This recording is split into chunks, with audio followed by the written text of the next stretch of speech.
What's up, y'all? Ross Swinson here with Freeway Music. Today we're going to be learning the guitar solo from Tennessee Whiskey by Chris Stapleton. All right, so part one of the solo, we're going to start off like this.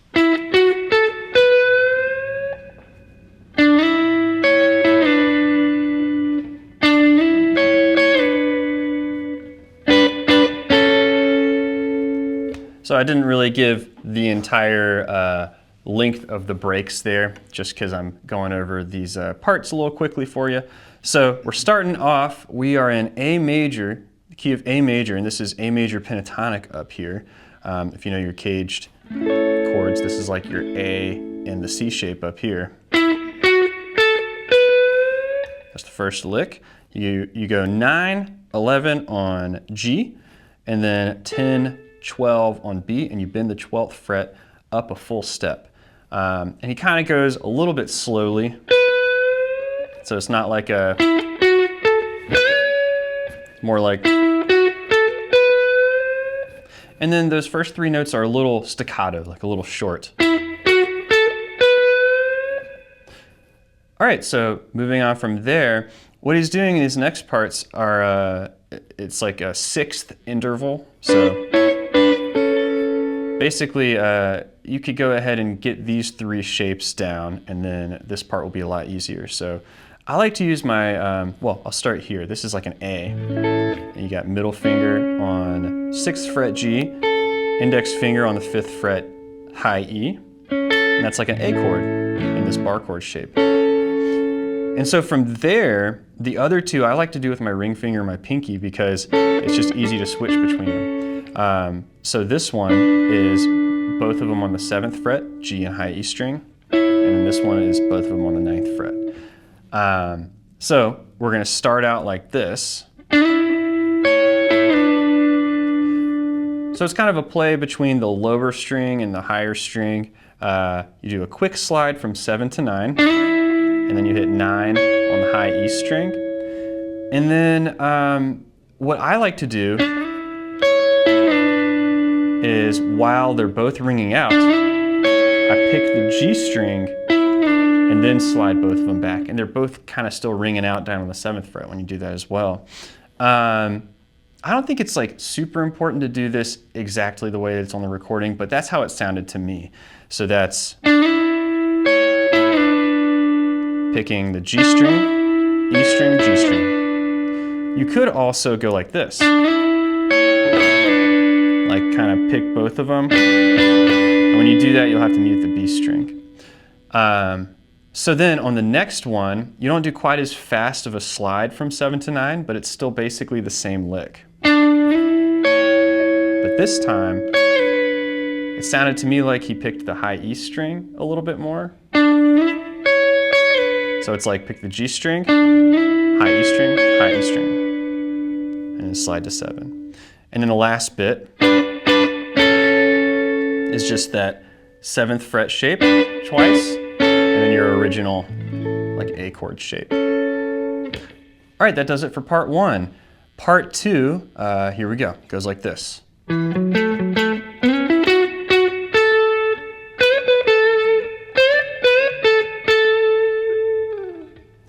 All right, so now we're back here kind of in our major pentatonic scale, and we're going to start out on the 7th fret A string.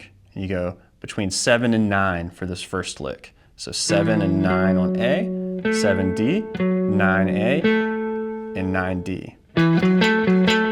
Now when I first learned this, I did a hammer-on, but it sounds kind of like he picks it in the recording. So that's what I tried to do here. Again, I don't think it's super important. You know, if you like to pick certain notes or hammer on or pull off or slide to certain notes, I think you should do it, make it your own solo. But that's what it sounded like to me here. All right, next we're gonna slide up a position. We're doing a really quick slide from 9 to 11 on the D string. Now we're gonna go to the G string and do, so it's a quick 9 and then 2 11s. So we got, and then end with a 10 on the B string. So kind of in a similar spot as the opening lick. Now we're going to go to the 12th fret B string, do a full bend up, pick it unbent, and then 10th fret on the B string. So after that, we go like this.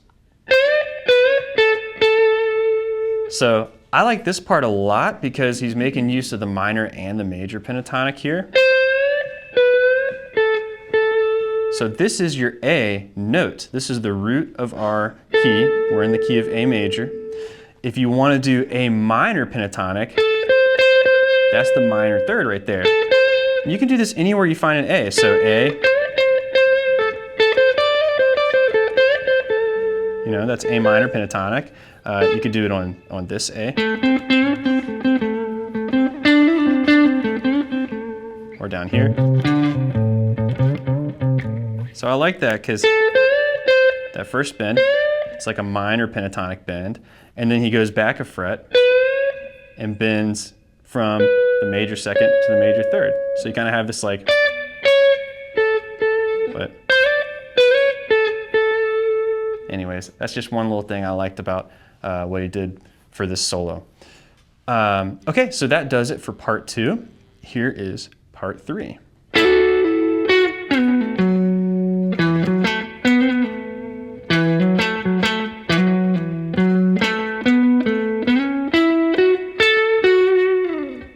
So this is the final part of the solo. We're starting up here with our fingers on the 9th fret G string and 10th fret B string. And we're going to play both of them. And then while they're ringing out, hammer on our 3rd finger onto the 11th fret G string.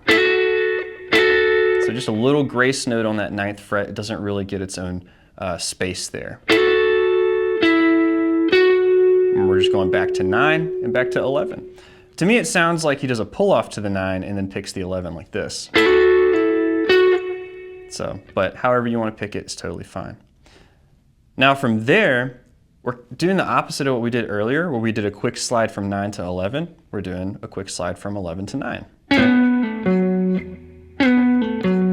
So here, you slide from 11 to 9, pull off to 7, and then hit 9 on the A string. Now, we're starting at the bottom, just like we did in part 2. So that's 7, 9 on the A string, and then 7 on the D string. And we're sliding up and down and then pulling off. So we're going 9, 10, 9, pull off to 7. And that's the blue note there. And now we're doing a very similar lick as we did to part 2. And then the last lick is just kind of a build up to the top of the scale. So here, we're doing a little grace note hammer on from 7 to 9, pull off back to 7, 9, and then up to the D string, 7, 9, 7. Quick little grace note slide from 9 to 11 on the D string, 9, 11 on G, 10 on B, and 11 on G.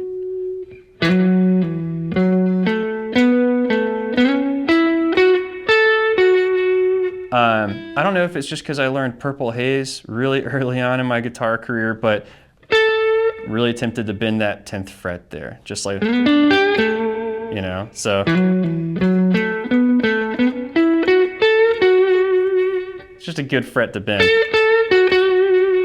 So I'm not sure if he does that in the recording, but I just like to do that, to be honest. Okay, that does it for part 3. I'm going to play the whole solo for you one more time, a little bit slowly. So here we go.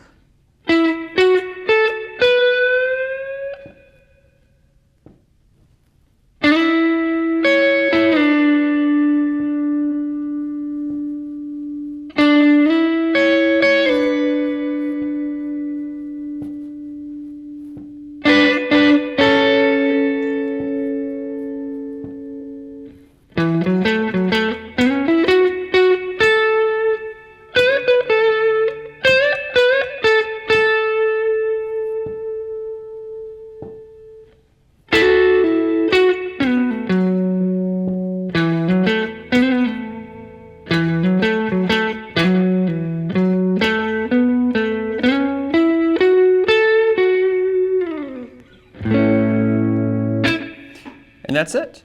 All right, y'all, that was the guitar solo from Tennessee Whiskey. If you liked the video, don't forget to like, comment, and subscribe. And if you checked out our Patreon, that would be sweet.